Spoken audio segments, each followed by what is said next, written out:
tiredness can creep in definitely. If you've done a few nights on the tour bus, or if you've gone to bed too late, or you've had an early flight and it kind of buckles the week, I can compensate now, because I know if a song feels slow, I sometimes know that can be tiredness, so you have to account for that. That's also, you can't take medication that makes you drowsy. I don't drink at all now before I go on stage. I may have over the years had one beer, but I've found not drinking at all does definitely have a fresh effect, and it also makes that one when you come off all the better. But secrets of the trade. I tell you what's most important to me now is headspace before you go on. Just having that time to just think, put your clothes on, not rush around. I mean, the only time you end up rushing around is when you have guests at a gig and someone phones and says, I can't get in.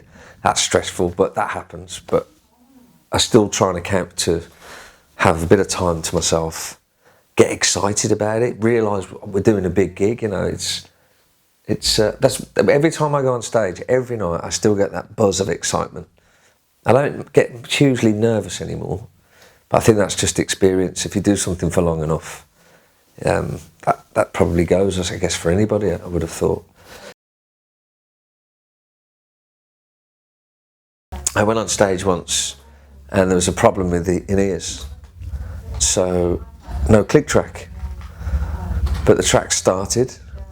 I'm panicking, my heart is here, and I said to the bass player, I've got no click, and he very cleverly said, watch me, and the monitor guy gave the bass player the click, so he just went like this.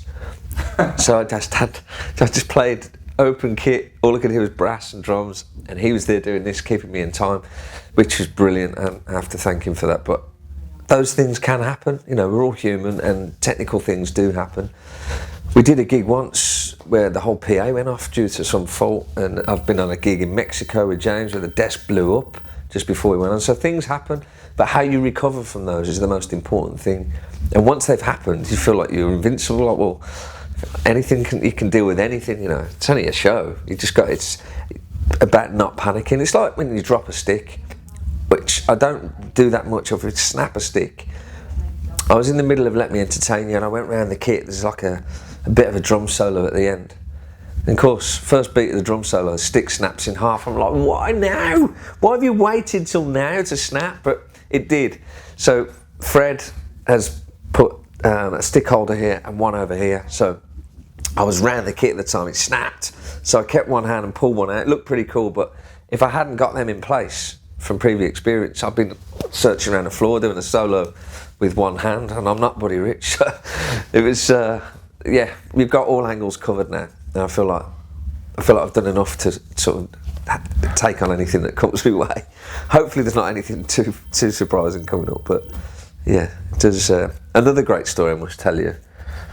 I did the Paleo Festival with James Blunt a couple of years ago, and for the last song, for some reason, I think the joke was on me, but I had to put this sequin spacesuit on backstage for the encore, so everyone's cheering, I'm putting on this suit, and then I ran up the ramp of Paleo, and there's lots of people on the stage watching, but it was so slippy that I just slipped and went rolling down the ramp in this sequin spacesuit, and everybody just was laughing so hard that I just went up to play, what song was it? I think it was 1973, in a spacesuit that was covered in mud and all sorts, but it was just a funny moment. I had to laugh at myself.